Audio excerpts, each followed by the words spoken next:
Päiju!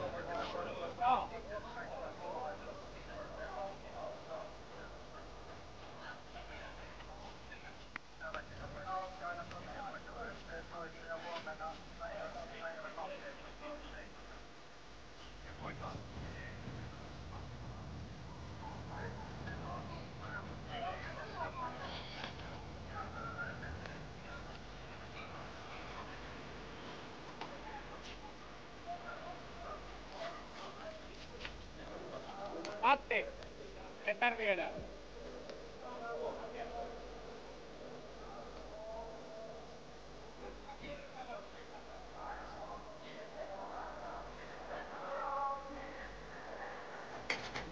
Siinä kun on toi kulman tässä. Tässä noin.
Neljännentoista Venlojen viestin lähtökiihdytys Vimpelin Lakeaharjun korkeimmalla laella. Siinä tulevat kärkivenlat ja ensimmäiset 100 metrit lähes kilometrin verran juostaan tätä Lakeaharjun lakea. Ja siinä kärjessä numero 33 Kangasalan Kisa ja Jaana Pietilä.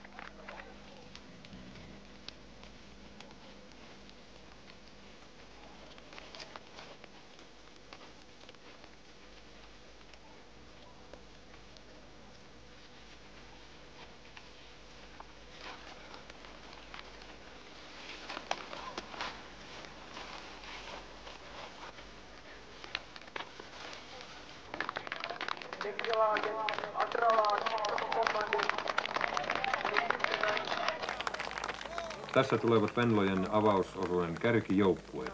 Johdossa on Johanna Tiira Helsingin Namikasta, aivan kuten vuosi sitten.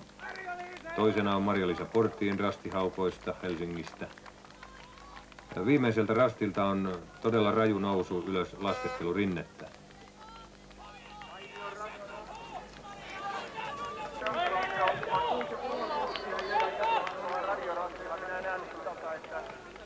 Venlojen viestin toinen osuus ja 7. rasti. Rastipiste, joka on suppa kalliokumpareiden välissä. Ja tälle rastille tullaan 2 eri hajontarastilta. Rastivälit molemmat hyvin lyhyitä. Lähestyminen tälle rastille on helppoa, sillä maasto on avointa, metsäharvaa ja maastopohja oikein hyvää juosta. Riikka Ankelo, Suomen maajoukkueen tyttöjä, siinä vähän kompasteleekin, mutta lähestyy todella vakaasti ja varmasti. Riikka Ankelo, Luvian tyttöjä Porin lähistöltä ja rastikarhuja edustaen tuo seuransa komeassa johdossa. Pistämme kellon käyntiin Riikan leimaushetkestä. Riikka Ankelo leimaa juuri nyt. Ja siitä lähti kello käymään. Riikka lähettelee terveisiä Luvialla ja tietysti Satakuntaan kaikkiaankin. Ja selkeästi on Riikka Ankelo muista nyt irtautunut. Sitten tulee seuraavia. Numero 24, Sture Tuuna, IK, ruotsalaisjoukkue ja Margareta Karsson. Ja sitten jo perässä numero 60, Becky Lagets, on tässä kolmantena. Mutta tässä edellä kelta-asuinen ruotsitar Sture Tuunan, Margareta Karsson. Eroa Riikka Ankeloon ja rastikarhuihin näillä ruotsalais- ja norjalaisjoukkueilla lähestulkoon 2 minuuttia. Sture Tuunan Karsson rastilla nyt ja minuutti 59, 2 minuuttia täyteen on eroa. Erittäin suuri hajonta ja sitten ovat seuraavat jo näköpiirissä. Numero 2, IFK Södertälje ja sitten 40, vihreää, keltaista ja mustaa. Siinähän on OK Hedströmmenin joukkue, ruotsalaisjoukkue ja sitten numero 20, Dom Narvets, myöskin ruotsalaisjoukkue ja nämä joukkueet ovat 2 minuuttia 40 sekuntia kärjen perässä.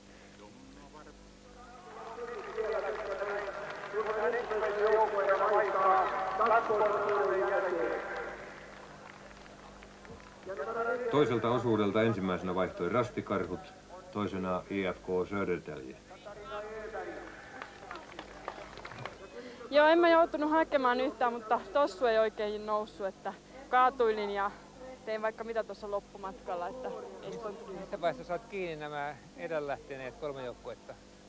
Ainoastaan ensimmäisellä rastille mennessä ja ensimmäisellä rastilla mä näin väkeet. Sen jälkeen ei enää näkynyt ketään. Venlojen viestin 3. osuuden 7. rastilla on viestin kärki vaihtunut.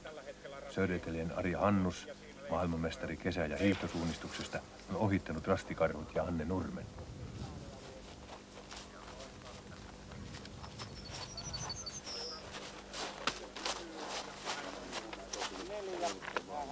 Seuraavat suunnistajat ovat lähestymässä rastia. Numero 60, Becky Lagets ja sitten numero 24, joka on Sture Tuunan joukkue.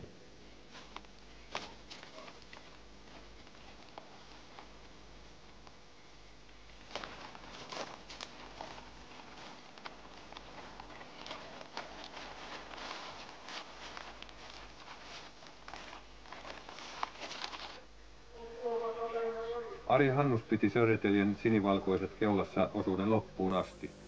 Rastikarhut vaihtoi toisena.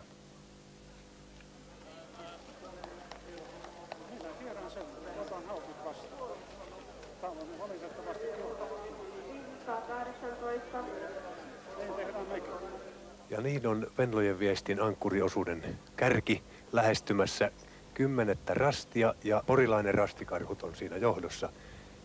Tässä ollaan laskeutumassa hyvin ryteikköiselle suolle ja vastassa on äärimmäisen jyrkkä mäki. Kaiken kaikkiaan edessä on 300 metriä todella vaativaa, fyysisesti vaativaa maastoa ja sitten tarkka rastipiste. Ja Maria Pyymäki siinä Katariina Borin edellä, kuten hyvin nähdään. Ryteikköinen suo, joka sopii kyllä hyvin vahvalle Maria Pyymäelle. Bori siinä kompastelee perässä. Ja niin on rastikarhut lähestymässä 10. rastia. Siinä on Maria Pyymäki ja hän on tempaissut tässä jyrkässä ylämäessä eroa Katariina Boriin, jota ei vielä näy. Lähestyy tuolla vähän kuvan ulkopuolella. Joka tapauksessa siinä Pyymäen leimaus ja lähtö kohti seuraavaa rastia ja vahva on Pyymäen meno. Todella mahtava on nyt rastikarhujen tilaisuus ja tilanne. Siinä tulee Katariina Bori eroa Maria Pyymäkeen leimaushetkestä lukien. Siinä vielä tunnuksen tarkistus. Tarkasti sanoen tuota eroa on 25 sekuntia. Ja niin kuin näimme tuolla mäen alareunassa suolla, eroa oli vain 10 metriä. 3. tulee rastille Ulla Mänttäri. Hän on nostanut Helsingin Namikan komeasti. Joukkue oli 7. vaihdossa. Ja sitten sieltä kyllä taitaa tulla jo Annika Viilokin tuolla kuvan ulkopuolella. Mutta tässä on Ulla Mänttäri. Eroa kärkeen on toki 11 minuuttia. Mutta 3. sija. 3. sija Helsingin Namikalle noin tarkalle 11 minuuttia. Ja sitten sieltä kumpareen takaa numero 7. Ja sehän on NTHI, joka on noussut 4. Ja sitten Annika Viilo. Tampereen Pyrintö ja Annika Viilo tuttua punavalkoista ja joukkue 5. ja Annika Viilo aivan siinä NTH:n ja Namikan perässä. Mutta missä ovat Sture Tuuna ja Hedströmen, jotka molemmat olivat 3. ja 4. vaihdossa, mutta eivät ole vielä ehtineet tälle rastille?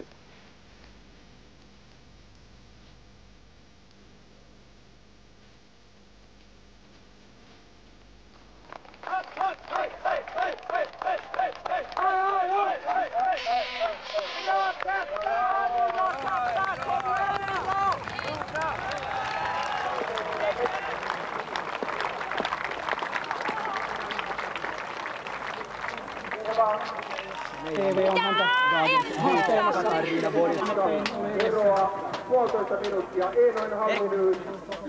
Jag gjorde ett misstag vid, tror jag, 4. Så då kom Marja, var det va?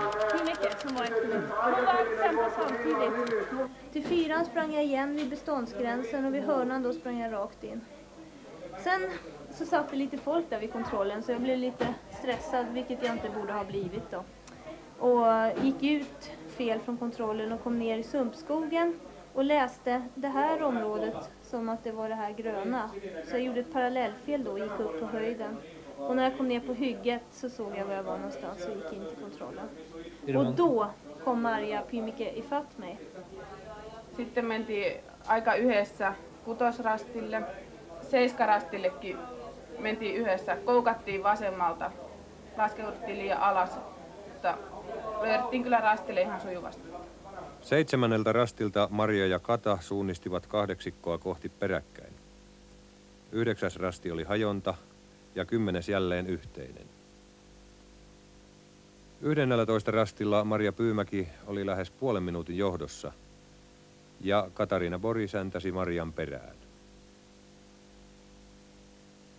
Tämä oli oikeastaan se ratkaisuväli, tämä 13-14, että mä menetin näkötuntuman tässä heti kattaan ja pyrinkin menee ihan omaa suoritusta sitten tekemään tässä ja menin ilmeisesti turhan varovasti tässä pienipirteisellä alueella ja tulin tänne oikealle polun mutkaan, josta sain kiinni ja sitten ihan rastille sujuvasti.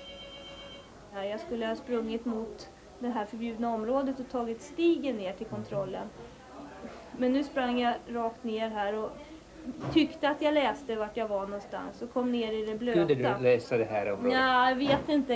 Jag föreställde mig att jag var här ungefär. Jag sprang mest på kompassen så det var lite vågat faktiskt. I was just very tired. I was running very slowly and falling over all the time. So I was very hesitant. We're all in the national squad. Yeah. Squad, yes. Yeah. All 4 of us may go to the World Championships. There's a chance.